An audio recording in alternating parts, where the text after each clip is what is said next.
Покушение на президента? Правительственный борт атакован. Срочное совещание высшего руководства страны. Политическая бомба взорвалась. Подробности конфиденциального разговора европейских лидеров слили журналистам. Что на самом деле они думают о Зеленском, Трампе и Путине? Гюльчатай, открой личико. Еще одна страна Центральной Азии взялась за никабы. В Индии буквально молятся на руководителя России, но московская делегация сама готова умолять индийцев. О чем расскажем.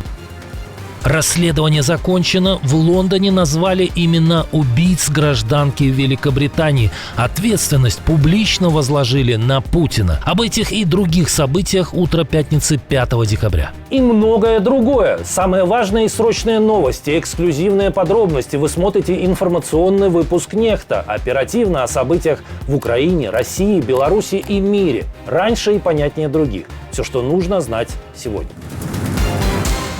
А начинаем с крайне тревожной новости. Самолет Владимира Зеленского чудом избежал атаки дронов. Опасный инцидент произошел в Дублине. По данным источников ирландского издания The Journal, 4 дрона военного типа достигли места в районе аэропорта, где около 23:00 в понедельник должен был пролетать борт с президентом Украины. Воздушное судно приземлилось с опережением графика, поэтому ему удалось разминуться с БПЛА. Ирландские службы безопасности установили, что дроны в аэропорту Дублина были большими, чрезвычайно дорогими, военного назначения, и что инцидент можно классифицировать как гибридную атаку. По информации The Journal, после инцидента во вторник состоялось срочное совещание с участием высшего руководства Ирландии, а перед вылетом президента Украины были предприняты дополнительные меры безопасности. Лидеры ЕС предупреждают, США могут предать Украину. Нет, таких резких публичных заявлений никто не делал, но, как выясняется, так говорят за закрытыми дверями. Немецкий «Шпигель» опубликовал стенограмму разговора, которая мгновенно стала бомбой. Судя по документу, ключевые лидеры ЕС не доверяют американским переговорщикам и откровенно предупреждают Владимира Зеленского. Вашингтон может пойти на сделку с Путиным без Украины и без Европы. Они играют в игры как с вами, так и с нами. Под словом «они», скорее всего, имеются в виду Стив Уитков и Джаред Кушнер, пишет «Шпигель». Недоверие к этой парочке испытывает и президент Финляндии, которому Трамп симпатизирует больше, чем кому-либо другому из европейских лидеров. Мы не должны оставлять Украину и Владимира наедине с этими ребятами. Солидарен с лидерами ЕС и генсек НАТО, которого считают заклинателем Трампа. Я согласен с Александром, мы должны защитить Владимира. Кроме Макрона, Мерца, Рютте и Стубба, в конфиденциальном телефонном разговоре между европейскими лидерами в понедельник приняли участие премьер-министр Польши Дональд Туск, премьер-министр Италии Джорджиа Мелони, президент Европейской комиссии Урсула фон дер Ляйен и ряд других лидеров. «Шпигель» подчеркивает, утечка демонстрирует глубокое недоверие ЕС к американским посредникам и страх, что Вашингтон пойдет на закулисные договоренности с Москвой. Владимир Путин прибыл в Индию с визитом впервые за время полномасштабной агрессии России против Украины. Накануне в городе Варанаси прошел марш дружбы с толпой, которая двигалась под музыку с плакатами и огромными фигурами Путина и Нарендры Моди. Перед портретом российского диктатора участники даже провели религиозный ритуал.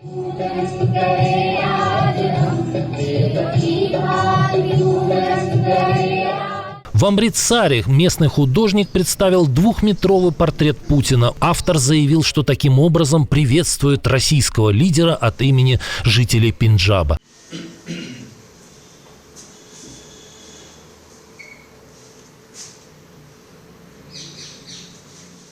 Этот визит первый за несколько лет и чрезвычайно важный для Путина. Москва пытается оживить нефтяные и оборонные сделки, которые ослабли под давлением США. Тем временем члены российского правительства выдали базу. Москва умоляет Нью-Дели спасти российский рынок. В этом признался замглавы администрации президента Максим Орешкин. Российская делегация и бизнес приехали и находятся сегодня здесь с вполне определенной целью, а именно мы приехали за индийскими товарами. После начала войны российско-индийская торговля увеличилась почти в 4,5 раза, с 13 миллиардов долларов в год до 69. Однако почти весь прирост пришелся на закупки нефти, по объему которых Индия уступает лишь Китаю. Поначалу Москва не хотела брать рупии за сырье, мол, зачем они нам, но теперь индийским импортом в Кремле брезговать перестали. Решетников заявил, что Россия хотела бы закупать товаров у Индии на 40 миллиардов в год. По словам высокопоставленного чиновника, маркетплейсы ждут индийских производителей продуктов питания, товаров для дома, электроники, одежды и обуви и так далее. Похоже, под чутким управлением путинского режима в стране разучились делать даже такие простые вещи. Тем временем удары Украины по России достигли небывалых масштабов. Осень 2025 года стала рекордной за все время полномасштабной войны. Украина поразила более 50 стратегических объектов топливной и военно-промышленной инфраструктуры врага. Такого Москва еще не знала. Об этом написали журналисты проекта «Схемы», изучив спутниковые снимки и собрав карту попаданий от Поволжья до Черного моря. И это только в течение 3 осенних месяцев. Всего за текущий год, по словам главы СБУ Василия Малюка, Украина ударила по российским нефтедобывающим и перерабатывающим предприятиям около 160 раз. Очередной позор. В Кремле признали провал с внедрением мессенджера Макс. Поэтому, вопреки угрозам, блокировать Telegram вслед за WhatsApp пока не будут. Об этом в «Верстке» рассказали сразу 3 источника, близкие к президентской администрации. По мнению собеседников издания, Макс так и не стал нормальным инструментом связи, а Telegram остается надежным каналом коммуникации для самих чиновников и не только. Заблокировать еще и телегу могут только по настоятельной просьбе силовиков, но они тоже пользуются телегой, и такой просьбы пока не было.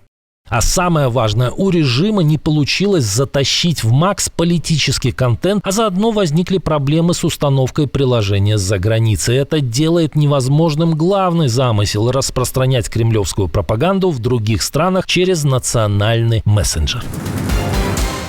Вы имеете какое-то отношение к Моссаду? Теперь каждый белорус может засомневаться с отрицательным ответом на этот вопрос. Одну из самых закрытых и влиятельных разведок мира возглавил уроженец Мозыря.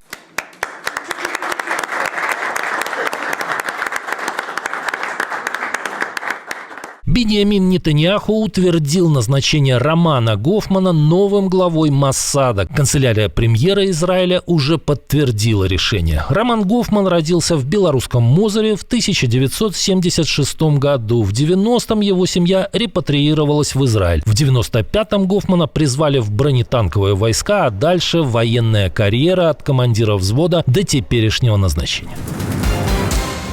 Россия столкнулась с рекордным дефицитом федерального бюджета, но продолжает разбрасываться деньгами. И речь, конечно, не о повышении пенсий. Кремль продолжает щедро кредитовать дружественные режимы по всему миру и не менее щедро списывать долги. За последний год Москва увеличила финансирование Бангладеш, Индии и Египта суммарно еще на $3 миллиарда. Бангладеш даже удалось обойти многолетнего лидера – Беларусь. По данным Всемирного банка, теперь эта страна является главным должником России. Ее долг достиг $7,8 миллиарда. Режим Лукашенко скатился на 2-е место с $7,6 миллиарда. Не спешит рассчитываться и Индия, чей долг за последний год вырос на 19% и достиг почти $5 миллиардов. При этом Россия не только кредитует, но и легко списывает. Летом Таджикистану простили $300 миллионов, а Лукашенко дали очередную отсрочку по ранее набранным долгам на 7-12 лет. Правда, шикануть так, как в 2014-м, списав Кубе 32 миллиарда, Кремль себе позволить уже вряд ли может. Британское правительство объявило новые санкции против Главного управления Генштаба РФ. Под ограничения попали 11 физических лиц, предполагаемые сотрудники ГРУ. Причина – официальный вывод расследования. Покушение на Сергея и Юлию Скрипалей в Солсбери в 2018 году было санкционировано лично Владимиром Путиным. А жертвой этой операции стала не только семья экс-разведчика, но и британская гражданка Дон Стёрджес. Она умерла после контакта с флаконом духов, в котором находился тот самый яд-новичок. Флакон, как утверждает следствие, выбросили агенты ГРУ Чипига и Мишкин, более известные миру под псевдонимами Баширов и Петров.